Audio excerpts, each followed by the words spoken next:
Hello friends, welcome back to my YouTube channel SR news में आप सभी का फिर से एक बार स्वागत है। और आज मैं फिर से आप सभी के बीच एक नई और सच्ची घटना के साथ हाजिर हूँ। तो फ्रेंड्स, आज की कहानी शुरू करें उससे पहले अगर आप हमारे चैनल पर नए हैं तो प्लीज़ हमारे चैनल को सब्सक्राइब कर दें और वीडियो पसंद आए तो लाइक कमेंट ज़रूर कीजिएगा। तो फ्रेंड्स, आज की जो घटना है यह है 25 जनवरी की रात और यह दिल्ली के गाजीपुर इलाके से यह घटना सामने आई है। 25 जनवरी की रात जो कि 26 जनवरी के जश्न के लिए दिल्ली में चारों तरफ सुरक्षा का पुख्ता इंतजाम किया गया था और चारों तरफ सिक्योरिटी गार्ड का जो इंतज़ाम किया गया था। 26 जनवरी के जश्न के लिए दिल्ली में काफ़ी तैयारियां चल रही थीं। इन्हीं सब के बीच से एक कार जो है रात के करीब 1 बजे एक सुनसान सड़क के किनारे पहुंचती है और वहां अपनी कार से एक ट्रॉली बैग निकालकर फेंक कर चली जाती है। वापस वह कार जो है 1 घंटे के बाद यानी 2 बजे रात को वापस से वह कार आती है और उसी ट्रॉली बैग के ऊपर बॉटल में पेट्रोल वह लोग निकाल कर उसी ट्रॉली बैग के ऊपर फेंकते हैं और उसी में एक माचिस लगाकर तुरंत कार में सवार होकर चले जाते हैं। अब उस ट्रॉली बैग की जलने की खबर जो है सुबह करीब 4 से 4:30 बजे के करीब दिल्ली पुलिस को यह सूचना मिलती है कि यहाँ पर एक ट्रॉली बैग जिसमें एक महिला का शव जलता हुआ बरामद हुआ है। अब जैसे ही दिल्ली पुलिस 4:30 बजे के आसपास यह सूचना उसे प्राप्त होता है, दिल्ली पुलिस मौके पर पहुंचती है और अपनी पूरी फॉरेंसिक टीम के साथ जैसे उस ट्रॉली बैग का वहाँ पर जायजा पुलिस करती है, वहाँ पर कुछ भी नहीं था। किसी प्रकार से थोड़े बहुत जो कुछ भी राख बचा था वहाँ पर उसे उठाकर फॉरेंसिक की टीम जब जांच पड़ताल करती है तो पता चलता है कि यहाँ ट्रॉली बैग ही नहीं बल्कि उसके साथ साथ एक महिला का शव भी जला हुआ है।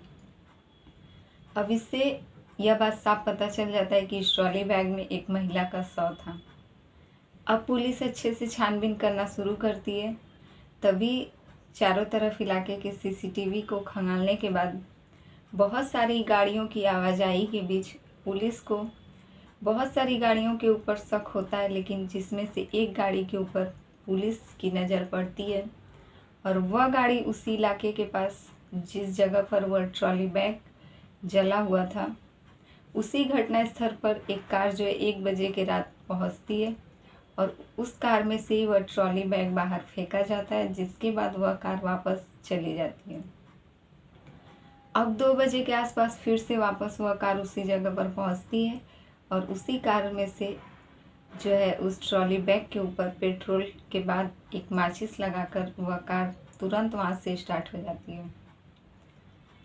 अब CCTV के माध्यम से कार का नंबर लेकर पुलिस जैसे ही एक व्यक्ति के पास पहुंचती है, सामने वाला व्यक्ति कहता है कि वह एक अमित तिवारी नाम के लड़के को उसने 2 महीने पहले ही अपनी कार बेच दी थी। अब पुलिस जैसे ही वहां से उसका सब कुछ पता करने के बाद अमित तिवारी के घर पहुंचती है और उसे गिरफ्तार करती है। थाने लाकर पुलिस जब अमित तिवारी से पूछताछ करती है तो वह टूट जाता है और टूटने के बाद एक कहानी सुनाता है। वह बताता है कि जिस लड़की की उसने हत्या की थी और उसे जलाने की कोशिश की उसका नाम शिल्पा पांडे है और वह उसकी कज़न थी। यह लोग 2 महीना से लिव इन रिलेशनशिप में रह रहे थे। शिल्पा पांडे जो थी वह यूपी की रहने वाली थी, जो कि उसके पिता गुजरात में काम करते थे, इसीलिए पूरा परिवार गुजरात में ही शिफ्ट हो चुका था। लेकिन 2 महीने से वह इस लड़के के साथ लिव इन रिलेशनशिप में रह रही थी। यह दोनों कज़न रहते भी एक दूसरे के साथ इन लोगों का प्यार एक प्रकार से कह सकते हैं कि ये लोग एक दूसरे के साथ पति पत्नी की तरह रहते थे।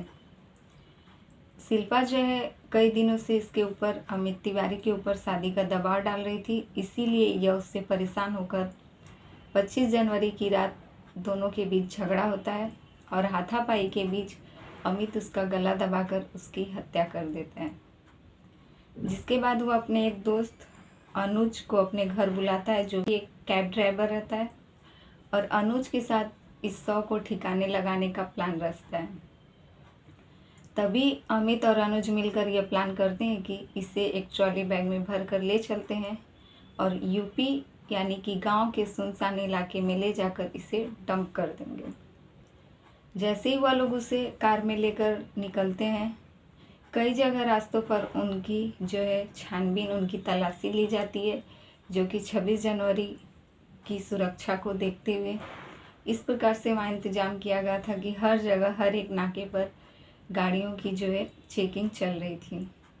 इसी बीच 2 घंटे के अंदर ही उसकी गाड़ी को 2 बार चेक किया जाता है, जिससे कि यह दोनों काफ़ी डर जाते हैं। इन लोगों को लगता है कि हम लोग यहाँ से बच गए, लेकिन शायद हम लोग इस स्टेट से बाहर नहीं निकल पाएंगे। और उन लोगों को लग जाता है कि अब इस स्टेट से बाहर निकलना हम लोगों के लिए काफ़ी मुश्किल होगा, और वह लोग अपना प्लान बदल देते हैं। जिसके बाद वह लोग एक सुनसान इलाके में जाकर उसे उस गाड़ी से निकाल कर ट्रॉली बैग को बाहर फेंकते हैं और वापस से एक पेट्रोल पंप पर जाकर वहाँ से पेट्रोल लेते हैं और वापस आकर उसी ट्रॉली बैग के ऊपर पेट्रोल डालकर एक माचिस लगाकर वहाँ से ग्रेटर नोएडा की तरफ फरार हो जाते हैं। पुलिस को उस पेट्रोल पंप से भी शिनाख्त हो चुकी है कि यह दोनों व्यक्ति वहाँ पर गए थे और इन्होंने वहाँ से पेट्रोल खरीदा था। यह सब सुनने के बाद पुलिस उससे आगे की पूछताछ करने के लिए अपनी कस्टडी में रखी है। तो फ्रेंड्स, ये रही आज की कहानी अच्छी लगे तो प्लीज़ हमारे वीडियो को लाइक कमेंट जरूर कीजिएगा, और हमारे चैनल पे नए हैं तो प्लीज़ हमारे चैनल को सब्सक्राइब कर दें। फिर मिलेंगे आपसे ऐसे ही दूसरी सच्ची घटना के साथ।